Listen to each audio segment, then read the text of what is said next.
Honours আমি নিতে বারণ করছি।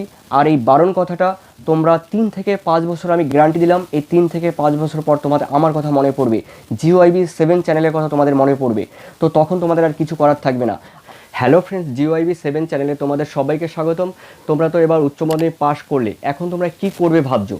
দেখো, তোমরা তো অনেকে এবার উচ্চ মাধ্যমিক পরীক্ষা তোমরা 70%, 80%, 90%, ইভেন তোমরা 96 কিংবা 97% নাম্বার পেয়েছো।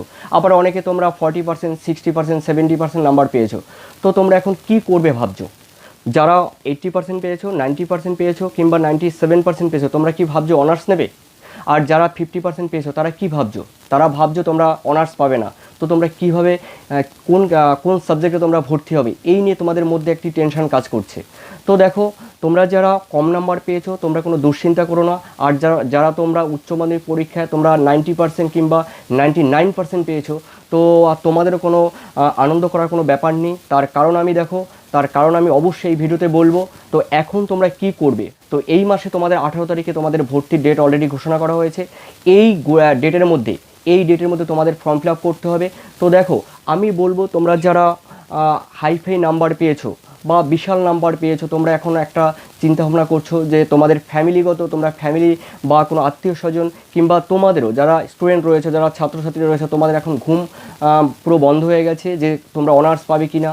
কিংবা যারা মিডিয়াম কোয়ালিটির ছেলেমেয়ে ভাবছো যে যদি অনার্স করা যায়, যদি অনার্স পাওয়া যায়, তাহলে সমাজে বা সোসাইটিতে তোমাদের মুখ দেখানো যাবে। কিন্তু আমি বলবো তোমরা 90% পাও আর 96% পাও, আমি বলবো তোমাদের অনার্স নিতে সম্পূর্ণ বারণ করব। তার কারণ আমি পরে বলবো, অবশ্যই এই ভিডিও সম্পূর্ণ দেখতে থাকো। আর যারা তোমরা 70% কিংবা 50% পেয়েছো, তোমরা কোনো টেনশন করো না। তোমরা কলেজে পাশে ভর্তি হয়ে যাও। তোমরা যদি রেগুলার না করতে পারো, ডিস্টেন্সে বা ওপেনে বা নেতাজি ওপেন থেকেও তোমরা ডিস্টেন্সে করে নিতে পারো, তার জন্য কোনো প্রবলেম হবে না, একই ভ্যালু পাবে। তো আর যারা তোমরা 80%, 90% উপরে পেয়েছো, অনার্স নেওয়ার কোনো দরকার হবে না। আর আজকে যেই কথাগুলো আমি তোমাদের বললাম, এই কথাগুলো তোমাদের 3 থেকে 5 বছর পর মনে পড়বে যে আমি তোমাদের কথাগুলো কি বললাম। তো দেখো, হয়তোবা আমি এই কথাগুলো তোমাদের এই জন্যই বললাম যে তোমরা হয়তোবা অনেকে কষ্ট পেতে পারো, অনেকে দুঃখ পেতে পারো যে এই কথাগুলো আমি কেন তোমাদের বললাম। অবশ্যই এর পেছনে কারণ আছে।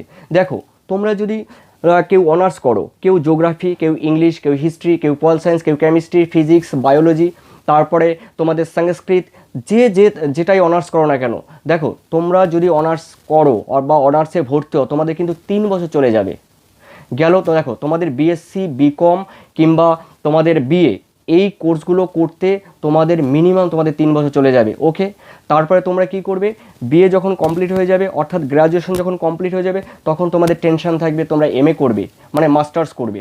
ঠিক আছে, মাস্টার্স যখন হয়ে যাবে তখন তোমাদের টেন্ডেন্সি হবে তোমরা বিএড করবে।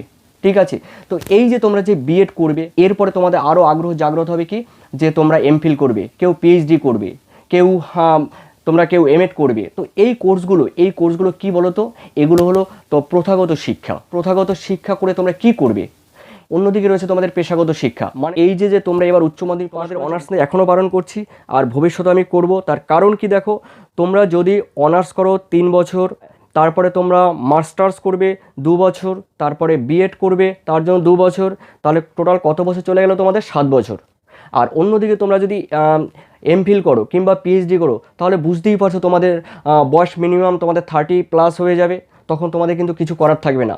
আর দেখো, এমনিতেই দেখো বর্তমানে যা সিচুয়েশান, সেই সিচুয়েশানে দাঁড়িয়ে তোমরা দেখবে 10 বছর কিংবা 5 বছর পরও কিন্তু এসএসসি হচ্ছে না, অর্থাৎ স্কুল সার্ভিস বলো কিংবা কলেজ সার্ভিস বলো। এই কলেজ সার্ভিস বা স্কুল সার্ভিস অনেক লেন্দি টাইম, তো দীর্ঘ সময় তোমাদের অতিবাহিত করতে হবে। আর এই অতিবাহিত যদি তোমরা করতে চাও, তাহলে তোমাদের কিন্তু দীর্ঘদিন অপেক্ষা করতে হবে। তার মধ্যে তোমরা চাকরি পাবে কি পাবে না, এর কোনো কিন্তু সিওরিটি নেই, মানে কোনো গ্যারান্টি নেই। তো সেই হিসাবে আমি বললাম, তোমরা বিএ পাশে ভর্তি হয়ে যাও। আর কেউ যদি রেগুলার না করতে পারো, তাহলে ডিস্টেন্সে ভর্তি হয়ে যাও, ভ্যালু কিন্তু সব একই। তো তোমরা কলেজে ভর্তি হয়ে গেলে, কলেজে ভর্তি হওয়ার পর তোমরা কী করবে, এই চিন্তাভাবনা কিন্তু তোমাদের মাথায় রাখতে হবে। তো আমি বলবো, দেখো, পেশাগত শিক্ষা আর প্রথাগত শিক্ষা, এই প্রথাগত শিক্ষা এমএ পাস, পিএইচডি করে, ডক্টরেট করে কোনো লাভ হবে না। তো তোমরা পেশাগত শিক্ষায় প্রবেশ করো, কর্মজীবনে প্রবেশ করো। তো কর্মজীবনটা কি, কর্মজীবন হলো, দেখো উচ্চ মাধ্যমিক পাশ করার পর তোমাদের সামনে হাজার হাজার পদ খোলা আছে। সেই হাজার হাজার পদগুলো কি কি, দেখো সেই হাজার হাজার পদগুলো আমি অবশ্যই বলবো। হ্যালো শিক্ষার্থীরা, তোমরা উচ্চ মাধ্যমিক পাশ করার পর যে কর্মজীবনে প্রবেশ করার পর অর্থাৎ পেশাগত শিক্ষা গ্রহণ করলে তোমরা কিন্তু দেখো মাসে অন্তত মান্থলি তোমরা 50 থেকে 60 হাজার টাকা তোমরা হামেশাই ইনকাম করতে পারবে, অর্থাৎ মোটা টাকা তোমরা ইনকাম করতে পারবে। আর প্রথাগত শিক্ষা প্রবেশ করলে তোমরা শুধু ডিগ্রি বাড়িয়ে যাবে কিন্তু কোনো কাজ হবে না। তো দেখো আমি সেটাই বললাম তোমাদের যে পেশাগত শিক্ষায় প্রথমেই বললাম 50 থেকে 60 হাজার টাকা হামেশা ইনকাম করা যাবে। তো দেখো সেই কি আছে সেই পেশাগত শিক্ষা।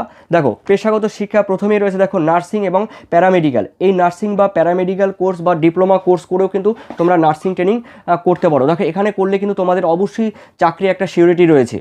এরপরে রয়েছে তোমাদের মিডিয়া এবং মাস কমিউনিকেশন। এই মিডিয়া এবং মাস কমিউনিকেশন মানে সাংবাদিকতা, এর ক্ষেত্রে তোমাদের কিন্তু উজ্জ্বল ভবিষ্যৎ রয়েছে। এরপরে দেখো রয়েছে থার্ডে কি রয়েছে, অ্যানিমেশন। এই অ্যানিমেশন করলেও তোমরা অনেক পথ তোমাদের খোলা রয়েছে এবং তোমরা ভালো টাকা ইনকাম করে তোমরা কিন্তু চলতে পারবে। পরে রয়েছে কি অ্যাপ্লিকেশন বা ওয়েব ডিজাইনিং। এই অ্যাপ্লিকেশন এবং ওয়েব ডিজাইনিং করে তোমরা কিন্তু চলতে পারবে। ওকে, দেখো এরপরে রয়েছে ট্যাক্স কনসালটেন্ট বা চার্টার অ্যাকাউন্ট, অর্থাৎ চার্টার অ্যাকাউন্টেন্ট। এই চার্টার অ্যাকাউন্ট নিয়ে পড়াশোনা করলে তোমরা কিন্তু অনেক দূর যেতে পারবে। দেখো এরপরে রয়েছে তোমাদের আইন মানে ল। এটাও নিয়ে দেখো এখন এটা অনেকটা প্রভাব, মানে এর যে অ্যাক্টিভিটি বা এর যে মানে চাহিদা, প্রচুর পরিমাণে এর কিন্তু চাহিদা বর্তমানে বেড়ে গেছে। যেটা আইন নিয়ে যেটা পড়াশোনা করা তোমাদের উচ্চ মাধ্যমিক পরেই কিন্তু এটা তোমরা করতে পারো। ওকে, মানে যেটাকে বলা LLB। ওকে, এরপরে দেখো তোমরা রয়েছে ফাইন আর্টস। ওকে, তারপরে আছে ফ্যাশন ডিজাইনিং। অনেকে তোমাদের শখ থাকে, অনেকে যারা ছোটোবেলা থেকে অনেকে তোমাদের শখ থাকে যে ফ্যাশন ডিজাইনিং হবে, ঠিক আছে। এই ফ্যাশন ডিজাইনিংয়ের জন্য তোমরা ভর্তি হতে পারো। এরপরে আছে ফরেন ল্যাঙ্গুয়েজ, অর্থাৎ বিদেশি ভাষায় তোমরা শিক্ষা অর্জন করতে পারো। দেখো তোমরা যদি বিদেশি ভাষায় শিক্ষা অর্জন করো, জাপানিজ, চাইনিজ কিংবা অন্যান্য যেই ফরেনার ল্যাঙ্গুয়েজগুলো রয়েছে সেগুলো যদি তোমরা আয়ত্ত করতে পারো, অবশ্যই তোমরা হামেশাই কিন্তু বিদেশে গিয়ে ভালো মাইনে 2 লাখ 3 লাখ 4 লাখ 5 লাখ টাকার মাইনে কিন্তু তোমরা চাকরি করতে পারবে। তো অবশ্যই তোমরা দেখতে পারো তো ফরেন ল্যাঙ্গুয়েজটি। এরপরে রয়েছে তোমাদের কি দেখো computer network and cyber security, ঠিক আছে। এই কম্পিউটার নেটওয়ার্কিং এবং সাইবার সিকিউরিটির মধ্যেও তোমাদের কিন্তু অনেক ভবিষ্যৎ রয়েছে। তো এই ছিল তোমরা যে গ্র্যাজুয়েশন বা উচ্চ মাধ্যমিক পাশ করা বা যে কলেজে ভর্তি হবে, তো কলেজে ভর্তি হওয়ার তোমাদের যে বিভিন্ন পদ, সেই বিভিন্ন পদ বিভিন্ন ওয়ে আমি কিন্তু তোমাদের বলে দিলাম। এখন তোমরা ডিসাইড করবে তোমরা কোন পথে পরিচালিত হবে বা কোন পথে যাবে। অবশ্যই তোমাদের বাবা মা চাইবে, তোমাদের আত্মীয় স্বজন চাইবে এবং তোমারও ইচ্ছে আছে যে এক অনার্স করব। সুতরাং অনার্স আমি নিতে বারণ করছি। আর এই বারণ কথাটা তোমরা 3 থেকে 5 বছর আমি গ্যারান্টি দিলাম, এই 3 থেকে 5 বছর পর তোমাদের আমার কথা মনে পড়বে, GOIB 7 চ্যানেলের কথা তোমাদের মনে পড়বে। তো তখন তোমাদের আর কিছু করার থাকবে না। আর এই জন্যই বললাম তোমরা উচ্চ মাধ্যমিক পাশ করার সঙ্গে সঙ্গে তোমরা কি করবে, তোমরা ITI কিংবা ডিপ্লোমা আর অন্যদিকে আরও কিছু কোর্স রয়েছে যেমন পলিটেকনিক, তো এই কোর্সগুলো করো। অবশ্যই তোমরা দেখবে কোনো না কোনো, দেখো বিভিন্ন রেলের চাকরি বলো কিংবা বিভিন্ন কোম্পানিতে চাকরি বলো, অবশ্যই এই ধরনের কোর্স কিন্তু বর্তমানে প্রচুর চাহিদা রয়েছে। অবশ্যই এই কোর্সগুলো করো, দেখবে তোমাদের পথ মসৃণ হবে। আর আমার কথায় তোমরা কেউ, আবার বলছি, তোমরা কেউ দুঃখ কষ্ট পেও না। তো কেন বলছি, দেখো তোমাদের ভালোর জন্যই বললাম।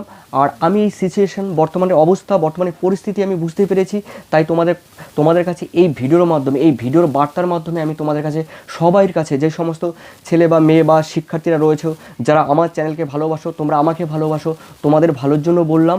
এখন তোমরা ডিসাইড করবে তোমরা কোন পথে যাবে। তো দেখো এই ছিল আজকের আপডেট। তো যদি তোমাদের ভালো লাগে অবশ্যই চ্যানেলটিকে লাইক, সাবস্ক্রাইব আর কমেন্ট করো আর বন্ধুদের মধ্যে শেয়ার করে দাও। তোমরা ভালো থেকো। তোমরা কলেজে কিংবা তোমরা অন্য পেশায় প্রবেশ করতে চাও, অবশ্যই তোমরা করো যেটা ভালো বোঝো, স্যারদের সঙ্গে কিংবা প্রাইভেট স্যার কিংবা তোমার টিউশন স্যার কিংবা তোমার স্কুলের বাবা মা কিংবা আত্মীয় স্বজন যারা আছে তাদের নিয়ে ডিসাইড করো তোমরা এখন কি করবে। তো তোমাদের সবাইকে ধন্যবাদ, ভালো থেকো।